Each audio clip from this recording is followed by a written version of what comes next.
Alessandra Martín, periodista y politóloga, a mí me da muchísimo gusto que estés conmigo el día de hoy, platicar. Cuando me acerqué a ti te decía que quisiéramos que platicáramos acerca de la libertad de expresión en el ejercicio del periodismo, acerca del periodismo de investigación. Hay tantos temas de los cuales podemos conversar, pero antes que nada dime cómo estás. Hola, Lalo, muchísimas gracias por invitarme. Yo encantada, muy bien, muy feliz y muy contenta de estar aquí. No, pero los felices somos nosotros por escucharte. Yo te sigo frecuentemente en redes sociales, tu trabajo periodístico, tu trabajo docente también de investigación. Pero bueno, platícame antes que nada en tu trayectoria, en tu vida, digamos, profesional, ¿qué ha significado para ti combinar estas dos grandes áreas del conocimiento, que son el estudio de la política y también pues el trabajar directamente en la política, ¿no? En la gestión, coordinación de ciertas campañas, y trabajar del otro lado, en los medios de comunicación, haciendo un análisis de la política? Sí, es digamos, complejo, ¿no? No tratar de no involucrar emociones, que eso en un ser humano es complicado, pero mi carrera profesional en el periodismo inició en radio con Javier, y mucho tiempo estuve en radio, en prensa escrita, en televisión, ¿no? Bueno, y en programas. Después me pasé, digamos, del otro lado, en los temas de comunicación social, coordinación de campañas. Fui directora de comunicación social de un par de ayuntamientos, también enlace de medios en el Congreso del Estado. Lo que yo creo es, es complejo mirar a las entrañas del poder, ¿no? Sí. Porque lo sabe uno perfectamente todo, ¿no? Como consultora ahora, como asesora, me cuesta a veces un poco de trabajo con los y las políticas cuando contratan los servicios de consultoría, ¿no? Siempre el tema es, yo digo la verdad, mi verdad es la verdad absoluta, la única verdad. La única verdad. Sí. Y no, hay que tomar en cuenta, todo se puede decir, todo. Solo hay que encontrar la forma de decirlo, ¿no?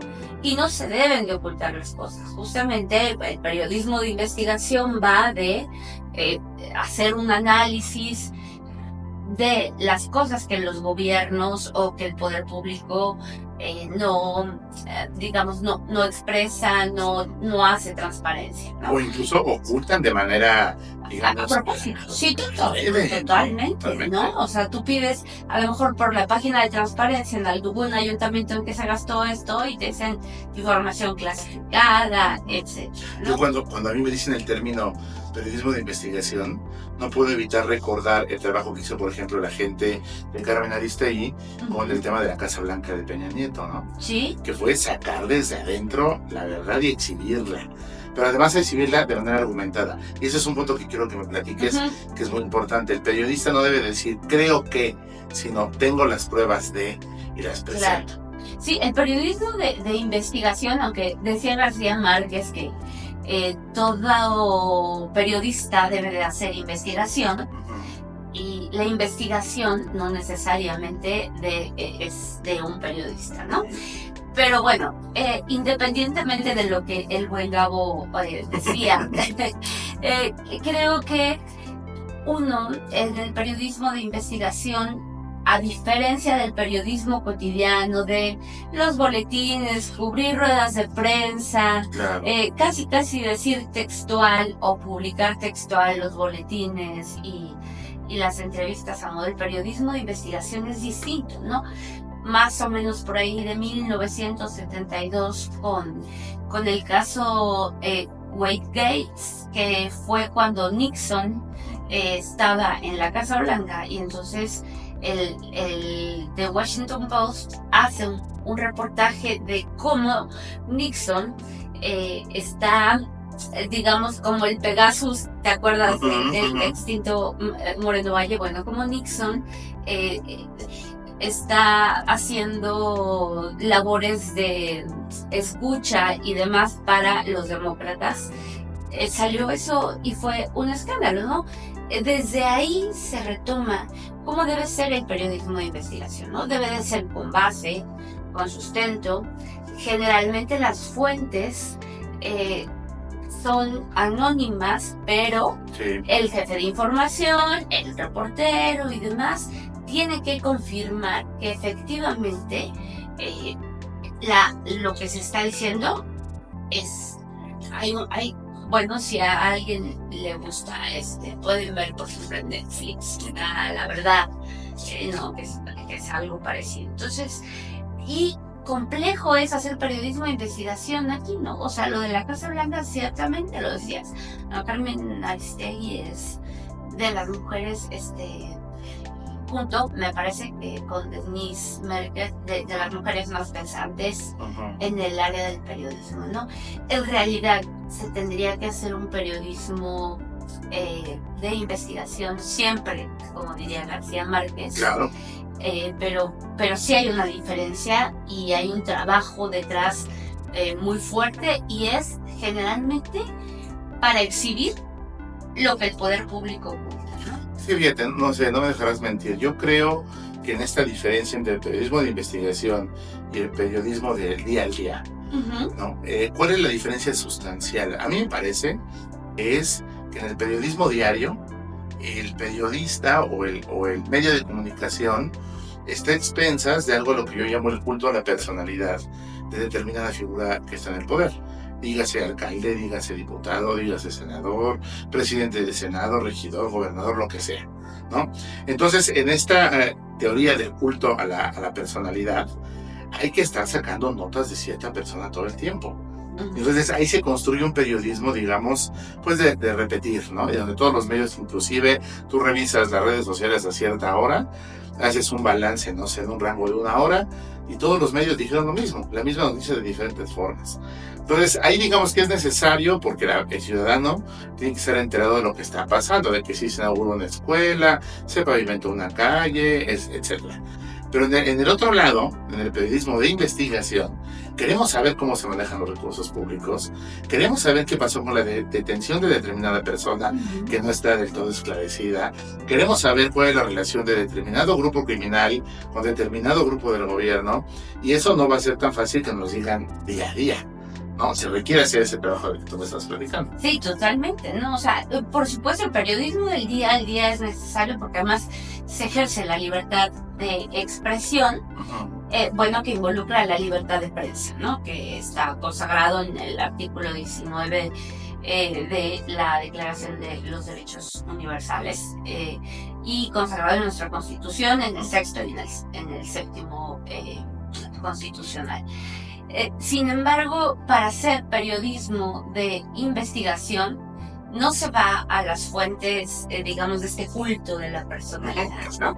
Y lamentablemente, lo que decía al principio, quería retomarlo, como consultor, cuesta muchísimo trabajo que el político o la política entiendan que el periodista no es enemigo, ¿no? Ahí creo que de un sexenio para acá, sí, desde la mitad del sexenio de Peña Nieto para acá, se ha visto al periodista como el enemigo, como el enemigo a vencer, ¿no? Sí, son los grupos antagónicos, claro, políticos y periodistas. Sí, y no, es el medio por el cual el gobierno o el poder público puede informar a la ciudadanía, como dices, en el día a día lo que acontece, ¿no? Y los políticos de esta, digamos, nueva ola política, que así la llamo, por llamarla de alguna manera, pues es, sí señor, ¿qué horas son las horas que se diga, ¿no? Sí.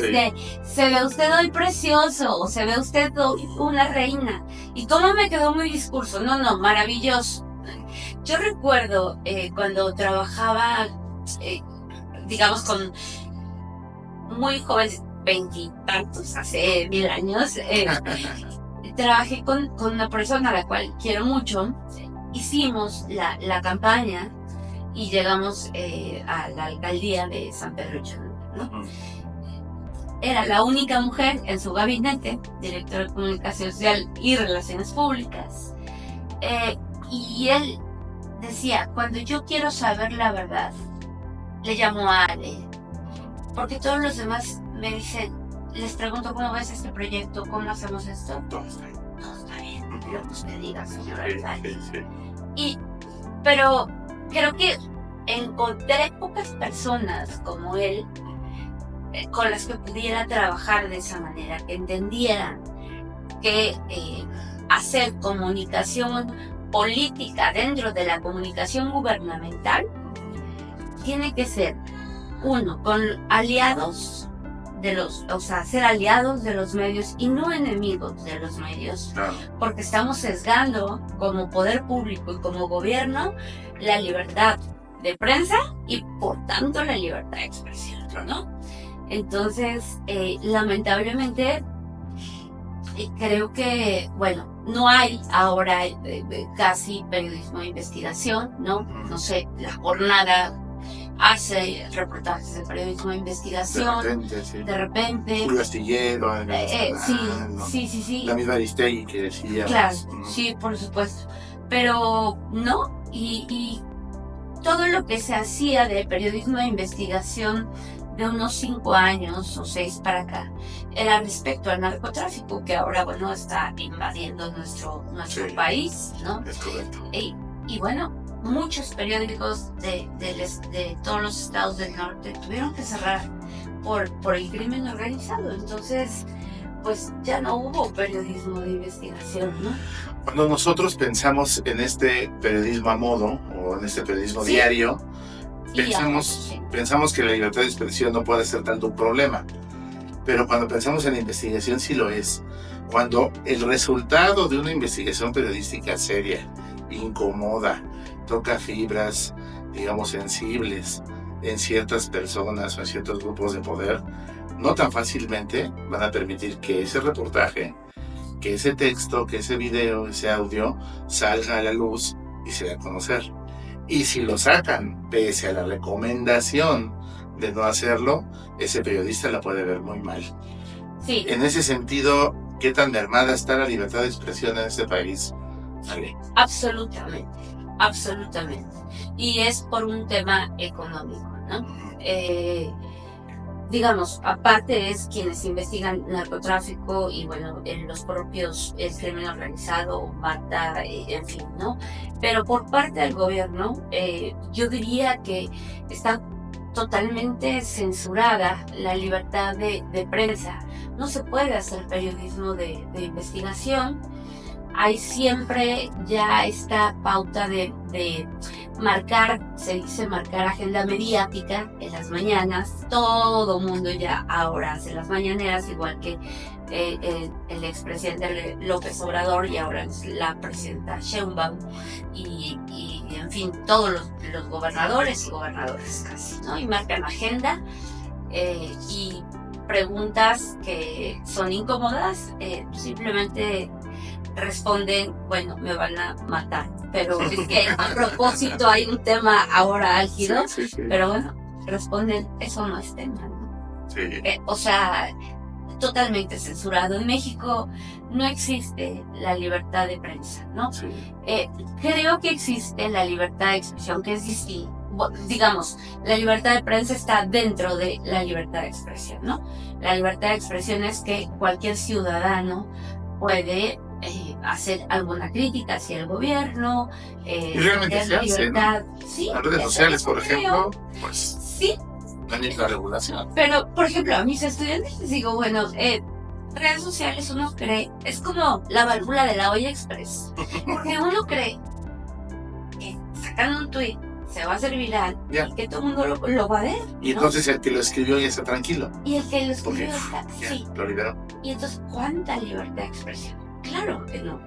Hay una cosa de algoritmo que sale en el círculo y solo lo mira el círculo, sí. ¿No? Entonces, realmente no lo hay, o hay estas malas prácticas de comprar granjas de bots, de rebotar las cosas digamos, de rebotar con un, pues eso, rebotador de señal para que en Twitter, sobre todo pues para la política,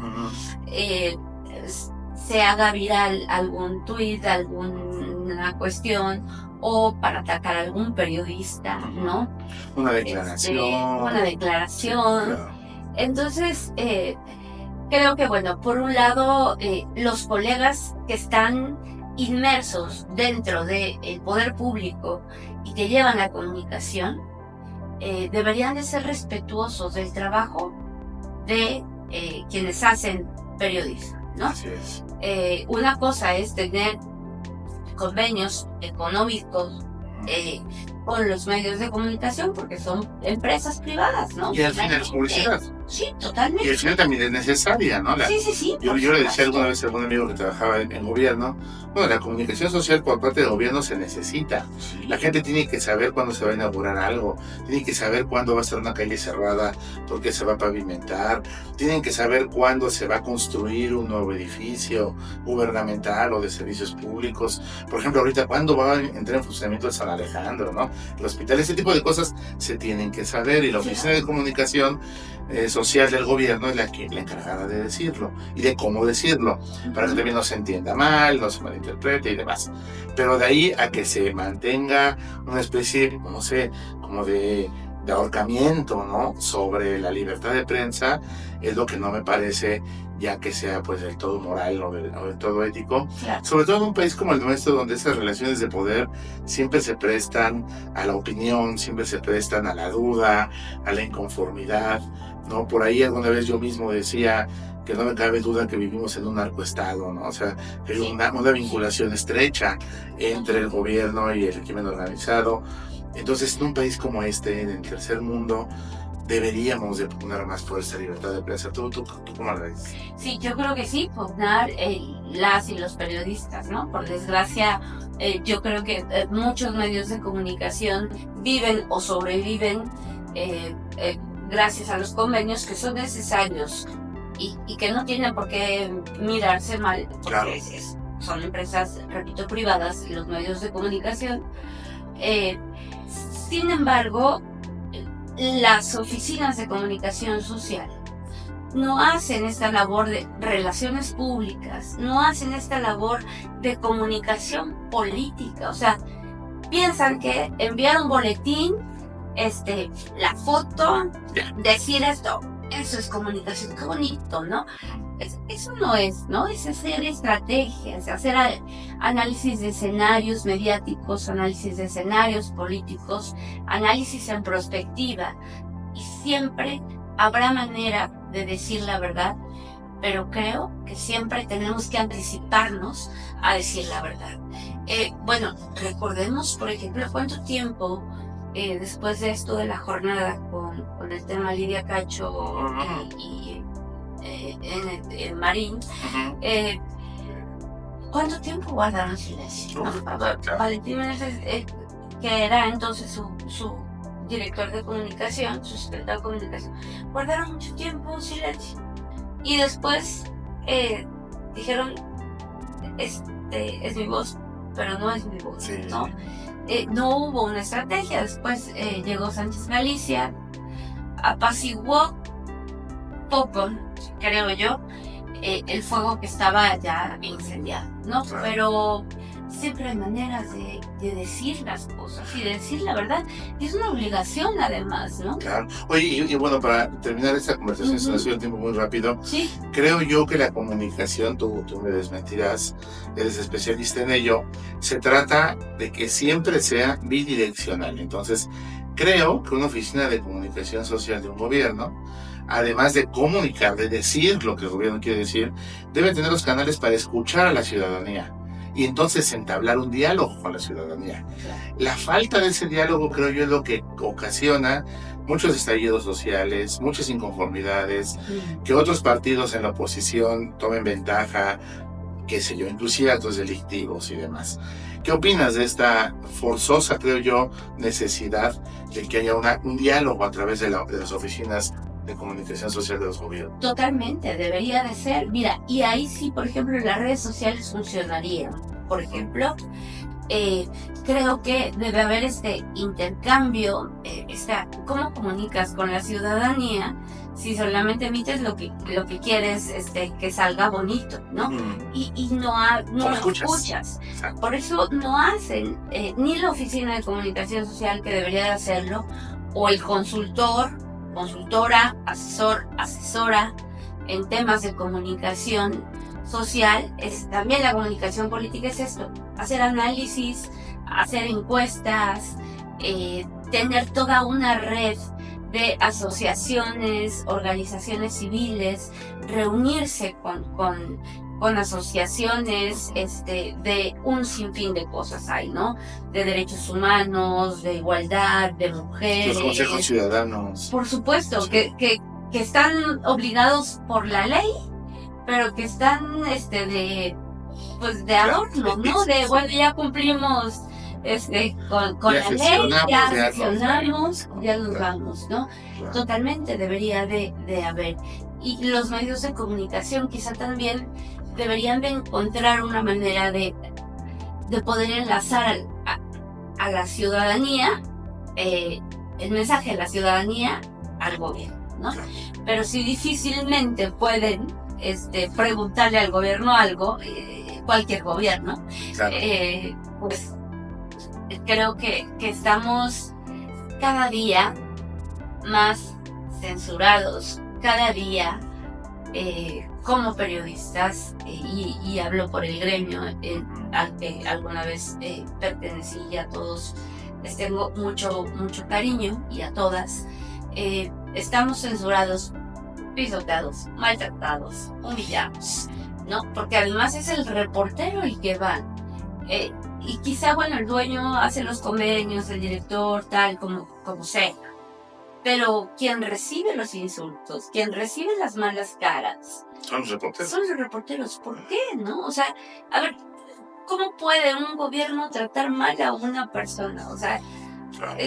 Es igual, es además igualdad, es la esencia de los derechos humanos, la dignidad humana. Sí. Pues, Alexandra, para mí ha sido un privilegio platicar contigo, reforzar este tipo de conceptos para que la gente que nos lee, nos ve, nos escucha, se enteren, que lo escuchen de alguien como tú, que ha ejercido la profesión, que la sigue ejerciendo de alguna manera, también a través de la docencia, sí. Y que ha estado en los dos lados de la moneda. Muchísimas gracias, Alexandra Martín, por esta conversación. Lalo, fue un placer. Muchísimas gracias a ti. Y espero que haya una segunda parte. Por supuesto, yo encantada. Gracias.